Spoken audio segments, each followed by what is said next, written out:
انا اعطیناک الکوثر. میں جلدی سے اب اس کو سورت کو بھی مکمل کر دوں تاکہ یہ ہماری سورت کمپلیٹ ہو جائے.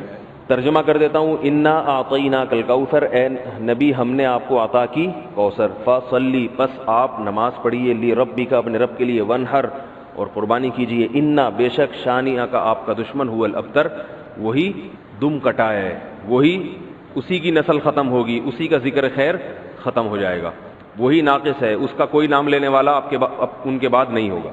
سمجھ رہے ہیں بات کو؟ اس صورت کا میں شان نزول بتا دیتا ہوں آپ کو، کچھ اس کی فضیلت کیا ہے اور اس کی تفسیر کیا ہے. یہ آپ کو تحریری شکل میں مل جائے گی، لہذا لکھنے کی ضرورت نہیں ہے. ٹھیک ہے؟ جیسے سورہ فلق اور سورہ ناس کا خلاصہ مل گیا نا آپ لوگوں کو. کس کس کو ملا ہے؟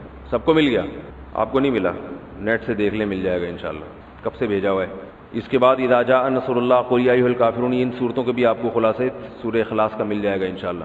تو یہ جو بھی بتا رہا ہوں یہ بھی تحریری شکل میں آپ کو دے دیا جائے گا. اس صورت کا شان نزول یہ ہے کہ رسول اللہ صلی اللہ علیہ وسلم کو اللہ تعالیٰ نے حضرت خدیجہ سے دو بیٹے دیے تھے. ایک کا نام تھا قاسم اور ایک کا نام تھا ابراہیم. آپ صلی اللہ علیہ وسلم کی جتنی بھی اولاد ہوئی ہے صرف حضرت خدیجہ سے ہوئی ہے. حضرت خدیجہ کے علاوہ آپ کی اولاد کسی اور زوجہ سے نہیں ہوئی. حضرت خدیجہ سے 4 بیٹیاں تھیں اور 2 بیٹے. ایک بیٹے کا نام قاسم، دوسرے کا نام ابراہیم. قاسم کی جب ولادت ہوئی ان کا بھی انتقال ہو گیا، اور ابراہیم کی ولادت ہوئی تو ان کا بھی انتقال ہو گیا. عرب میں نرینہ اولاد کی بڑی اہمیت تھی، کیونکہ انسان کا نسب اس کی نرینہ اولاد سے چلتا ہے، بیٹیوں سے نہیں چلتا. بیٹیاں تو غیروں کی ہوتی ہیں، رخصتی ہو کے دوسروں کے ہاں چلی جاتی ہیں، ان کے نسل میں اضافہ کرتی ہیں، ان کی نسل بڑھاتی ہیں. اپنے شوہر اور اپنے شوہر کے ددیال کی نسل میں اضافہ کریں گی. وہ اپنے باپ کی نسل میں اضافہ کون کرتا ہے؟ بیٹا. کیونکہ نسب کس سے چلتا ہے؟ باپ سے چلتا ہے، سوائے بلاول بھٹو کے. بلاول بھٹو کے بارے میں کہتا ہوں کہ بلاول بھٹو اسلامی تاریخ، غیر مسلموں کے ہاں تو ماں سے چلتا ہے جو نیچر کے خلاف ہے، لیکن اہل اسلام میں، اسلامی تاریخ میں سوائے بلاول بھٹو کے آج تک کوئی ایسا شخص پیدا نہیں ہوا جس کے نسب اور خاندان ماں سے چلتا ہو. بلاول بھٹو زرداری کے بیٹے ہیں، مگر خاندان ان کا کیا کہلاتا ہے؟ قوم جو آخر میں لگتی ہے وہ بھٹو کہلاتی ہے، حالانکہ وہ بھٹو ان کی والدہ تھیں، ان کے والد محترم بھٹو نہیں. تو سیاست میں انہوں نے نسب ہی کو بگاڑ دیا اپنا. سمجھ رہے بات کو؟ تو یہ سیاسی لوگ اتنے خطرناک ہوتے ہیں کہ یہ اپنے باپ کے نسب کو بدل دیتے ہیں سیاست کے چکر میں، کیونکہ زرداری لگے گا تو ووٹ نہیں ملیں گے، ووٹ بھٹو کے نام کو کیش کرانا ہے. خیر، تو رسول اللہ صلی اللہ علیہ وسلم کے 2 بیٹے ہوئے، دونوں کا انتقال ہو گیا. عرب میں بے اولادی کو بھی معیوب سمجھتے تھے، کیونکہ آپ کی نسل چلے گی بیٹوں سے، اور بیٹے ہیں جو باپ کی بہت زیادہ عزت کا ذریعہ بنتے ہیں. بیٹیوں کے اپنے فضائل ہیں، لیکن ظاہر ہے نسل بیٹیوں سے نہیں چلتی.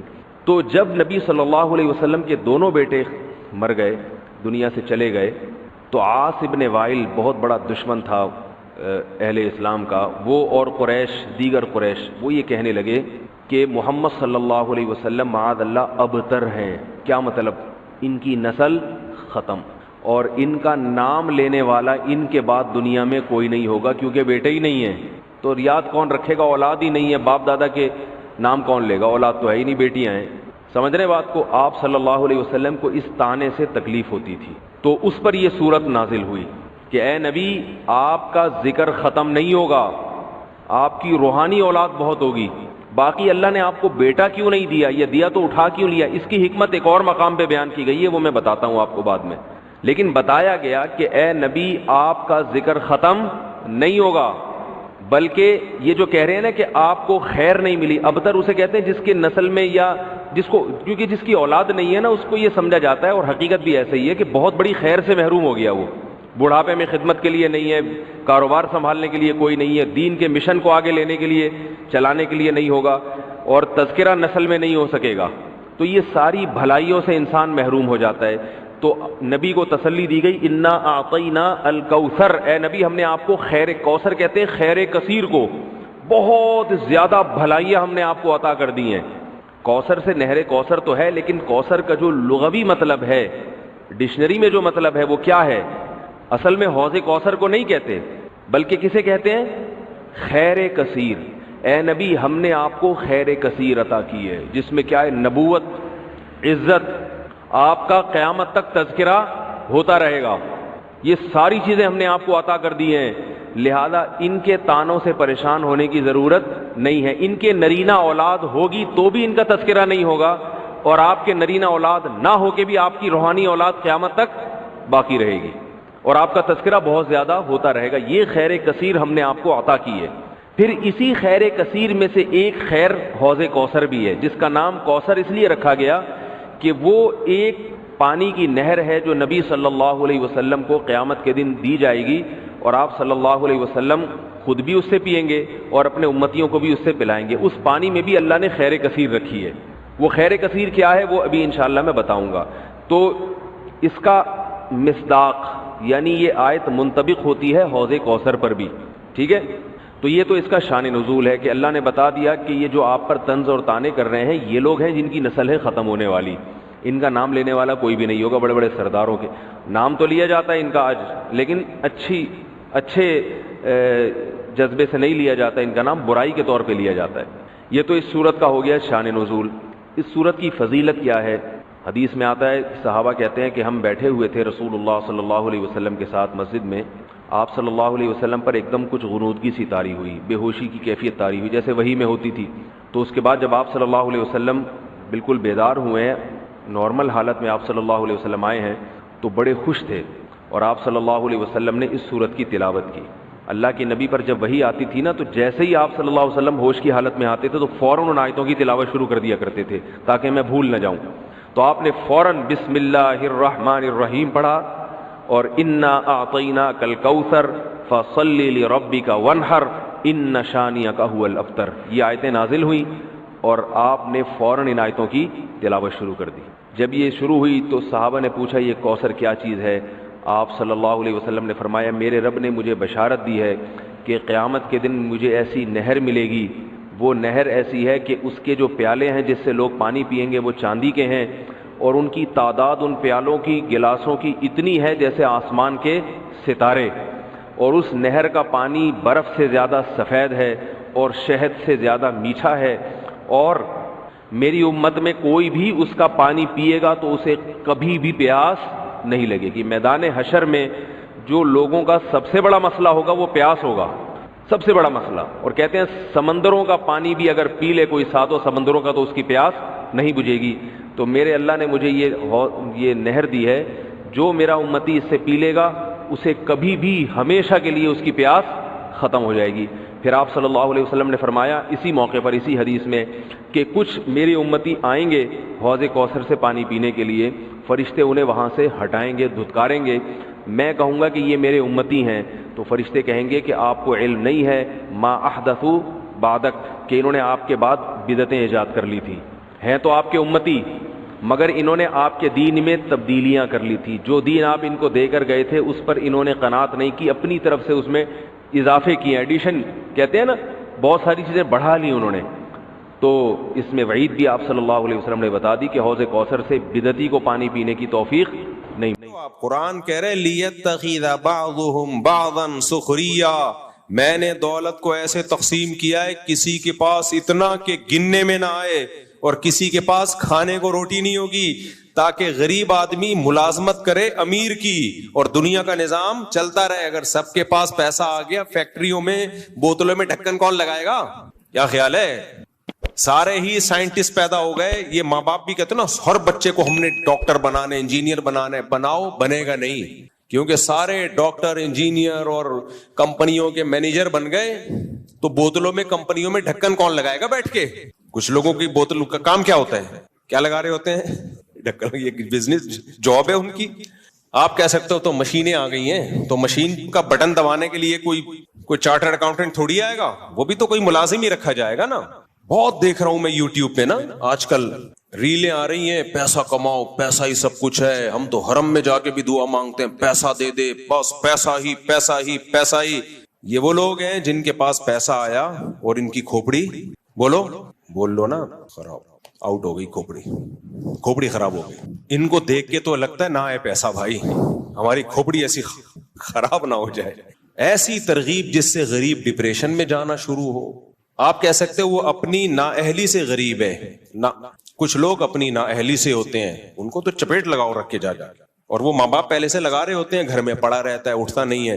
لیکن بہت سے لوگ دنیا میں ایسے ہیں, رہیں گے ہمیشہ, جو آپ سے زیادہ محنت کریں گے، آپ سے زیادہ ذہین ہوں گے، پھر بھی 2 ٹکے کا پیسہ ان کے پاس نہیں آئے گا. قرآن ایسے ہی تھوڑی بار بار کہہ رہا ہے یبسط الرزق لمن یشاء، جس کے لیے چاہتا ہوں روزی کے دروازے کھول دیتا ہوں، ویقبض، جس کے لیے چاہتا ہوں رزق کے دروازے بند کر دیتا ہوں. میں نے تو ایسے لوگ بھی دیکھے ہیں کچھ بھی نہیں کر کے بہت کما لیا، لکھ دوپل لگ گیا ان کا. بھائی کچھ بھی نہیں کرتے تھے، ویسے ہی کوئی بزنس ہلکا سا شروع کیا، پتہ نہیں کہاں سے کہاں پہنچ گئے.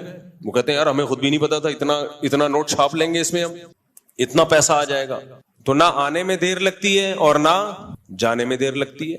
تو یہ اللہ کی دین ہے. جو اصل جو موٹیویشن ہونی چاہیے وہ یہ کہ پلاننگ میں اور محنت میں کمی نہ ہو. بس کوئی بھی کام کرو، محنت اچھی ہو، پلاننگ اچھی ہو، نتیجہ کس کے ہاتھ میں ہے؟ اللہ کے. بس پھر مل جائے ٹھیک ہے. نہیں، 2 گڑبڑیں ہوتی ہیں، یا تو ہماری محنت بہت زیادہ ہوتی ہے، پلاننگ صحیح نہیں ہوتی، اس کا بھی نتیجہ کوئی اچھا نہیں نکلتا، برباد محنت آپ کی. لوگ کر رہے ہوتے ہیں نا صحت کے لیے، محنت بہت کر رہے ہو، ڈنڈ پیل رہے ہو، جا کے دوڑ رہے ہو، سیڑھیوں پہ جا رہے ہو، آ رہے ہو، اور چرس پی رہے ہو بیٹھ کے، نشہ کر رہے ہو بیٹھ کے، نیند لے نہیں رہے آپ. مثال کے طور پر جو سوتے نہیں ہے نا، ان کو ورزش سے فائدے کے بجائے الٹا نقصان ہوتا ہے. کیونکہ جب آپ ورزش زیادہ کرتے ہو آپ کو گہری نیند، کیونکہ ہماری باڈی کی ریپیئرنگ کب ہوتی ہے؟ نیند میں.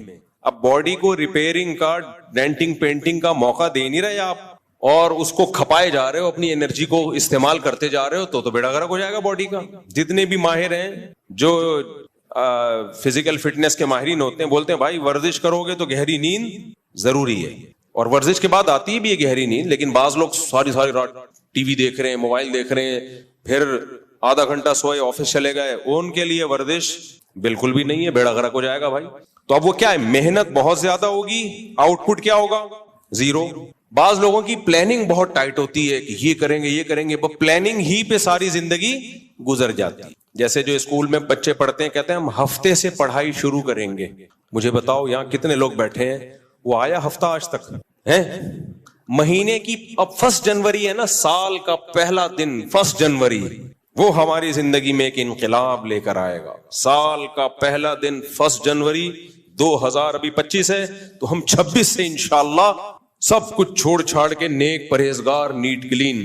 میرے بھائی جس دن مر رہا ہوگا نا، اللہ سے کہے گا اللہ 1 جنوری تک زندہ رکھ، اب تک تو جو ہوا معاف کر دے، آئندہ اللہ کہے گا معاف نہیں کروں گا میں. جنہوں نے کرنا ہوتا ہے آج سے کرتے ہیں بھائی، وہ ابھی سے کرتے ہیں. 1 جنوری سے نہیں ہوتا کچھ بھی. وہی بات ہے، پھر وہی مسئلہ خراب ہو رہا ہے. دوسری شادی کا بھی ایسے ہی، بہت سے لوگ کہتے ہیں ہم دوسری شادی کریں گے، وہ اس دن تم نہیں کرو گے. میں اسے کہتا ہوں تم نہیں کر سکتے، کریں پہلے یہ ہو جائے پھر بس کر یار، تو بس کسی اور کو سامنے کہانیاں سنایا کر جا کے. تو نہیں کر سکتا، تو باتیں بہت اچھی کر سکتا ہے، تو باتیں کیا کر. جب بھی باتیں کرنا ہو میرے پاس آ جایا کر، اثر تو بیٹھ کے یہ باتیں کر لیا کر. تو پلاننگ، قرآن نے بھی یہ بات کہی ہے، کیا زبردست بات ہے. یہ 2 باتیں یاد رہیں گی، ہارڈ ورکنگ اور پلاننگ. پلاننگ اچھی ہو اور ہارڈ ورکنگ. یہ اپنی طرف سے نہیں کہہ رہا، قرآن کہہ رہا ہے. دیکھو قرآن کیا کہتا ہے، الذین ضل سعیہم فی الحیاۃ الدنیا وہم یحسبون انہم یحسنون صنعا. کیا زبردست آیت ہے سورہ کہف کی. جیسے دنیا میں بہت سے لوگوں کی محنت ضائع ہوتی ہے کیونکہ ہارڈ ورکنگ اسٹرگل بہت ہے، پلاننگ کے بغیر ہے، سوچے بغیر ہے. اللہ کہتے ہیں ایسے ہی بہت سے لوگ دنیا میں بہت محنت کرتے ہیں جنت کے لیے، جائیں گے جہنم میں. الذین ضل سعیہم، یہ وہ لوگ ہیں جن کی کوششیں ضائع ہو جائیں گی. اگر انہوں نے جنت کی کوشش ہی نہ کی ہوتی تو اللہ کہتا کہ یہ کہتا کہ ان کی کوشش ضائع ہوگی. بولو نا آپ لوگ، اللہ کہتا کہ ان کی کوششیں ضائع ہوں گی؟ کہتا نہ. اس کا مطلب کوشش بہت کی انہوں نے، اور کی بھی کس کے لیے؟ قرآن کہہ رہا ہے یہ کوشش انہوں نے کی جنت کے لیے. لیکن قرآن کہہ رہا ہے ان کی یہ کوششیں، یعنی اسٹرگل، ہارڈ ورکنگ، یہ کوشش اور محنت ہونے کے باوجود برباد. اور اللہ کہتے ہیں وَهُمْ يَحْسَبُونَ أَنَّهُمْ يُحْسِنُونَ صُنْعًا. یہ دنیا میں سمجھتے رہے ہم جو کوشش کر رہے ہیں اتنا خدا کو خوش کرنے کے لیے، جنت کے لیے اتنی کوششیں کر رہے ہیں، بہترین کام ہم کر رہے ہیں. یعنی یحسبون انہم یحسنون صنعا، ان کا اپنا نظریہ بھی یہی تھا کہ ہم صحیح کام کر رہے ہیں. دیکھو ایک گمراہ وہ ہوتا ہے جس کو پتا ہو کہ میں غلط کر رہا ہوں پھر بھی غلط کر رہا ہوں، وہ تو سمجھ میں آتا ہے گمراہ. لیکن وہ بیچارہ تو یہ سمجھ رہا ہے کہ میں جو کام کر رہا ہوں اس سے اللہ خوش ہو رہا ہے, اور اللہ بھی خوش ہو رہا ہے, اور جنت بھی ملے گی, نیک کام ہو رہا ہے, اور پھر اس کو صحیح سمجھ کے اس میں زندگی کھپا دے. لیکن اللہ کہہ رہے ہیں جائے گا کہاں؟ جہنم. وجہ اس کی ہے کہ ایک بہت بڑا فالٹ تھا اس کا, یہ خود سے کیوں سمجھنا شروع کر دیا کہ میں صحیح کر رہا ہوں. اس کے صحیح ہونے کی آپ کے پاس دلیل کیا تھی؟ ایک مثال سے بات سمجھاتا ہوں میں. آپ نے سوچا کہ یار میں 200-250 کلو کا ہو گیا ہوں, میں صحت بنانے کے لیے اب ڈائٹ کوشش کرتا ہوں, میں بہترین کوشش, وہی ہے ڈنٹ پیلنا, بھاگنا, دوڑنا, یہ وہ, اور اب یہی سمجھ رہے ہو آپ کہ یار میں صحیح کوشش کر رہا ہوں. نیند لے نہیں رہے آپ, خوراک پہ کنٹرول کر نہیں رہے آپ, کیونکہ جب بھاگتا دوڑتا ہے بھوک زیادہ لگتی ہے تو 6 برگر کھانا شروع کر دیا آپ نے, ایک کے بجائے کتنے؟ 6. 150 کلو میں 6 کا پتہ نہیں چلے گا. جو جس کا وزن 150 کلو ہو نا, تو 6 تو دائیں بائیں جا کے کھانچے میں پتہ ہی نہیں چلتا. میرے پاس اتنے کلو کے لوگ آتے ہیں, ہر طبقہ آتا ہے, تو میں زیادہ نہیں بولوں گا, پھر بولیں گے ہمارا مذاق اڑا رہے ہیں, لیکن میرے پاس ایسے پیس آتا ہے نا, سب پیس آتا ہے. اچھا ایک بات بتاؤں بیان سے ہٹ کے, ابھی ایک صاحب ہیں ٹک ٹاک پہ آج کل, وہ بڑی موٹیویشن آ رہی ہے ان کی, ایسا میاں بیوی کے بہت حقوق بیان کر رہے ہوتے ہیں, میں تو اپنی بیوی سے جو ہے اتنی محبت کرتا ہوں, یہ وہ, ہو سکتا ہے کرتے ہوں, ویسے اس طرح کے لوگ اکثر میڈیا پہ کر رہے ہوتے ہیں, خیر کرتے ہوں گے, ہمیں اچھا گمان رکھنا چاہیے. وہ کہنے لگے یہ جو ہے نا شادی ہمیشہ اپنی ہم عمر میں ہونی چاہیے, یہ ڈفرینس بالکل صحیح نہیں ہے, بالکل غلط, آپ 30 سال کے ہیں تو 25-28 اتنی ہو, جبکہ یہ اسلام کا نظریہ نہیں ہے. تو میں اس لیے اس پہ بول رہا ہوں. یہ ساری چیزیں کہاں سے لے رہے ہیں؟ یورپ, امریکہ سے, جن کا اپنا کوئی فیملی سسٹم سرے سے رہا ہی نہیں ہے. اسلام میں یہ نہیں ہے. اسلام میں فنکحوا ما طاب لکم, جو پسند آئے اس سے کرو, اور پھر لڑکی والوں کو بھی بول دیا اگر تمہیں پسند آ رہا ہے, تمہارا فائدہ ہے تو اس سے کر لو. تو پھر مجھے خیال آیا کہ اسلام کی بات درست ہونے کی بہت بڑی دلیل یہ ہے کہ میں نے ایسے نکاح پڑھائے ہیں جن کا کوئی سرے سے کوئی تک بنتا ہی نہیں تھا, لیکن ایسی محبت زندگی گزار رہے ہیں وہ. ابھی میں بہت پرانی بات ہے, تھوڑا کردار چینج کروں گا. میں نے ایسے دولہا جو ہے نا ماشاءاللہ 150 کلو کا دولہا, کتنے کلو کا؟ 150 کلو کا دولہا ہوگا کم از کم, دلہن نارمل ویٹ کی, کامیاب زندگی گزار رہے ہیں. حالانکہ وہ کوئی میچنگ لگتی نہیں ہے بھائی. یہ محبت ایک ایسی چیز ہے, یہ ہر ایک کے الگ سافٹ ویئر ہیں اللہ نے ڈالے ہوئے ہیں. کچھ لوگوں کی نظر میں پرسنالٹی کی بڑی ویلیو ہوتی ہے, کچھ لوگوں کی نظر میں دولت کی ویلیو ہوتی ہے. بھائی ہمیں پرسنالٹی نہیں چاہیے, ہم غریب لوگ ہیں, ہمیں خالی پیسہ چاہیے. بھلے 150 کیا 160 کلو کا بھی دھولا ہوگا تو چلے گا. چل رہے ہیں بڑے مزے سے ہنسی خوشی زندگی. اب وہ جب ان یوٹیوبرز کے کلپ سنے گا میچنگ یہ, تو وہ تو ڈپریشن میں جائیں گے نا. ایسے بھی میں نے دیکھے رشتے, 18-20 سال کی لڑکی, 60 سال کا لڑکا, اس زمانے میں لڑکا نہیں آدمی, ایسی محبت سے زندگی گزار رہے ہیں. کبھی آپ خوشبو لگا کے اکیلے آؤ تو میں پھر بتاؤں گا کون کون کہاں رہتا ہے. ایسی مثالی زندگی محبت والی گزر رہی ہے کہ آپ کی سوچ سے بھی زیادہ, بس اس کو 20 سال والی کو اپنا 60 سال والا بندہ پسند ہے. اب وہ جب وہ یہ کلپ دیکھے گی کہ میچنگ یہ جو موٹیویشنل آج کل آ رہے ہیں اور اس طرح کی باتیں کر رہے ہیں, وہ تو پھر گھر خراب ہوگا کہ نہیں ہوگا. اور الٹا بھی دیکھا ہے میں نے, 20-22 سال کا لونڈا لپاڑا اور انٹی سے شادی کی اس نے, جو طلاق یافتہ بھی, بچوں والی بھی, بہترین زندگی گزر رہی ہے ان کی, اور مزید بچے بھی ہو گئے, ہنسی خوشی. اس لیے یہ جو آج کل آ رہے ہیں نا افلاطون اور سقراط اور بقراط, ہر آدمی یوٹیوب پہ آ کے فنٹر بنا ہوا ہے, ایکچولی ایسا ہونا چاہیے, ایکچولی ایسا. اس کو بولو بس کرو خدا کے لیے, ہمارے پاس اسلام ہے. کوئی قرآن و سنت کی بات کرو تو سر آنکھوں پہ, ورنہ یہ اپنی تھیوری, اپنے نظریے اپنے پاس رکھو. سمجھ میں آ رہی ہے بات کہ نہیں آ رہی ہے؟ بولے یہ اپنے یہاں نارملی تو ٹھیک ہے, ایسا ہی ہو, ایج ڈفرنس زیادہ نہیں ہونا چاہیے, لیکن اگر کہیں زیادہ ہے اور دونوں خوش ہیں تو تمہیں کیا تکلیف ہو رہی ہے یار؟ یہ وہ اعتراضات ہیں جو غیر مسلموں سے ہماری سوسائٹی میں آئے ہیں. جو سب سے بڑا اعتراض سب سے پہلے نبی صلی اللہ علیہ وسلم پہ کرتے ہیں کہ 9 سال کی تھیں آپ حضرت عائشہ, اور ہمارے نبی 50 سال کے, تو یہ تو پھر میچنگ کی نہ ہوئی شادی. لیکن دنیا میں اس سے زیادہ کامیاب جوڑا کوئی دنیا میں گزرا نہیں ہے, اس سے زیادہ کامیاب جوڑا کوئی گزرا نہیں ہے دنیا میں. تو ایسے ہم نے دیکھے ہیں نا, میں نکاح پڑھا رہا ہوتا ہوں, لوگ سمجھتے ہیں گھننا, اس کو کچھ پتا نہیں ہے, میں دیکھ رہا ہوتا ہوں بے یہ وہی ہے. خیر میں ان کو کچھ تنگ نہیں کرتا. تو ایسے بعض دفعہ دولہا اتنا باریک, 250 کلو کی, تھوڑا سا کم کر لو زیادہ ہو گیا, دلہن. اب لوگ تو بولیں گے یہ میچنگ. بھائی جب ان کو وہ پسند ہے, اس کو وہ پسند ہے, تمہیں کیوں پیٹ میں مروڑ ہو رہا ہے, تمہیں کیا تکلیف ہو رہی؟ اور یہ جو لوگ اپنی بیویوں کی تصویریں سوشل میڈیا پہ ڈالتے ہیں نا, اس کا ایک بہت بڑا نقصان پتہ ہے کیا ہوا ہے؟ بہت بڑا نقصان یہ ہوا ہے کہ بعض دفعہ آدمی کو اپنے سے زیادہ عمر کی لڑکی پسند آ رہی ہوتی ہے, ایجڈ ہوتی ہے, لیکن یا وزن زیادہ ہوتا ہے, لیکن وہ فیس بک پہ ڈالنے کے قابل نہیں ہوتی, لوگ مذاق اڑائیں گے, اس چکر میں وہ کرتا ہی نہیں ہے کہ میں دوستوں کو کیا دکھاؤں گا, حالانکہ اس کا دل مائل ہوتا ہے. اس سے نقصان اس لڑکی کا ہو گیا کہ نہیں ہو گیا؟ اس لیے اللہ نے کہا بیوی کو پردے میں رکھو.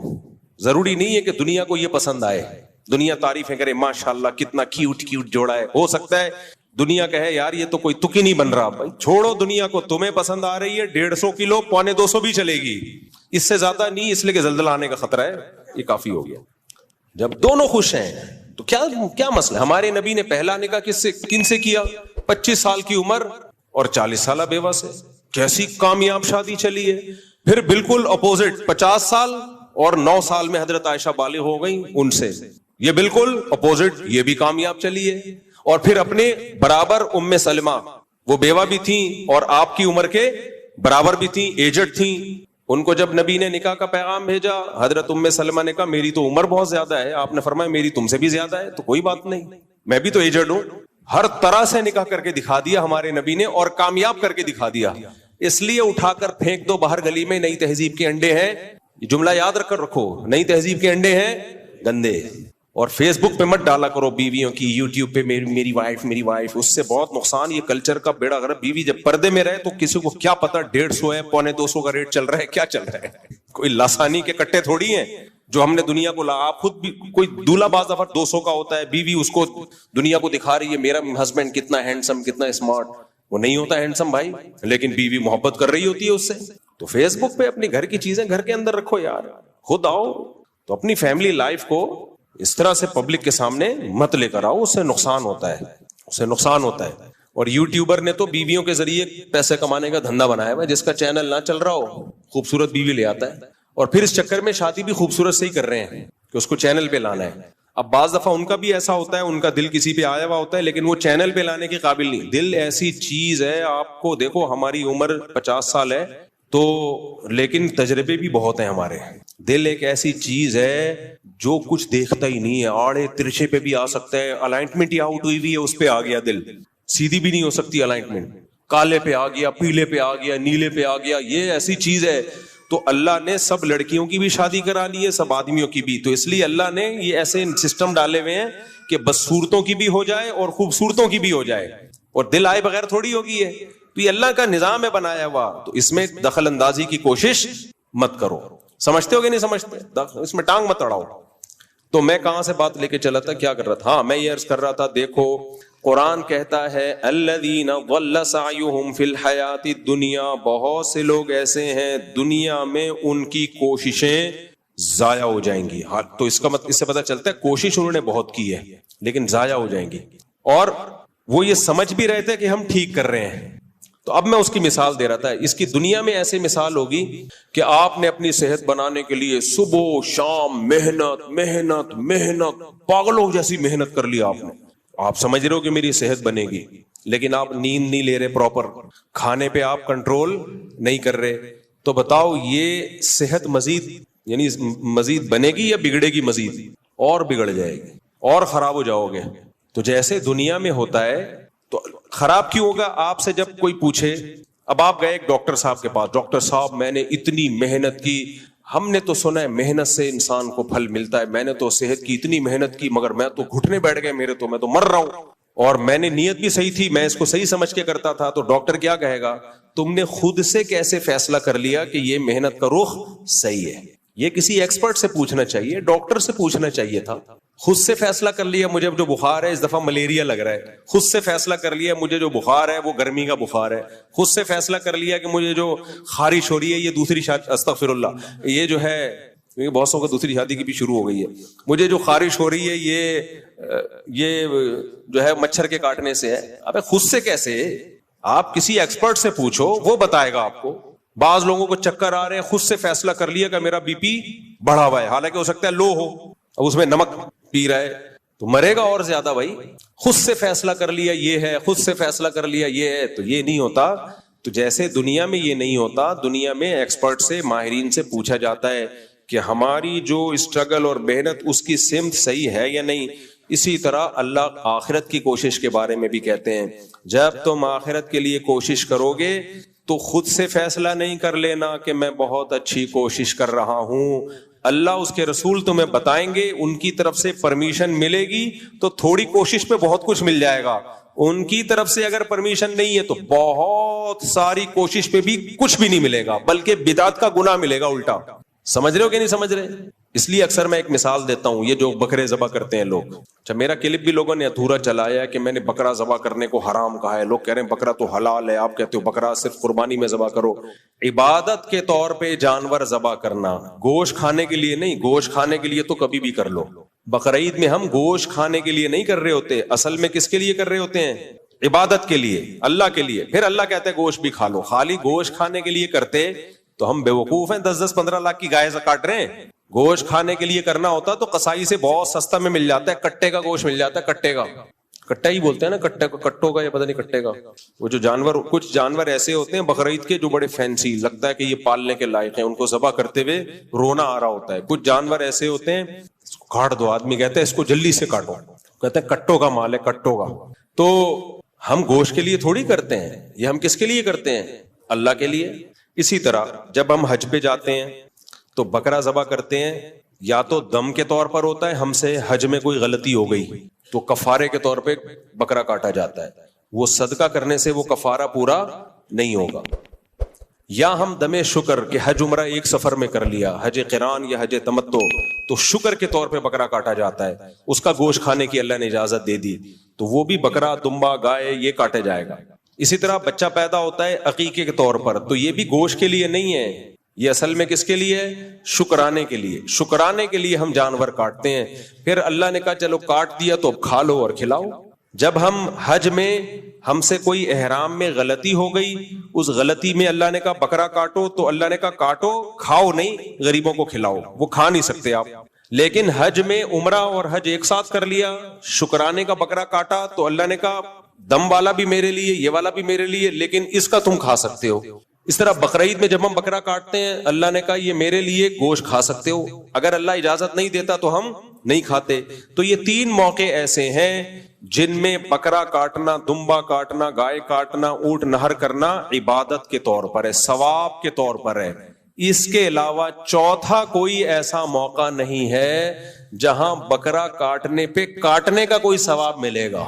اس لیے میں کہتا ہوں صدقے کے بکرے کا اسلام میں کوئی تصور نہیں ہے. صدقے کا ہے, صدقے کے بکرے کا نہیں ہے. لوگ کہتے ہیں ہم کاٹ کے گوشت کھلاتے ہیں اس کا.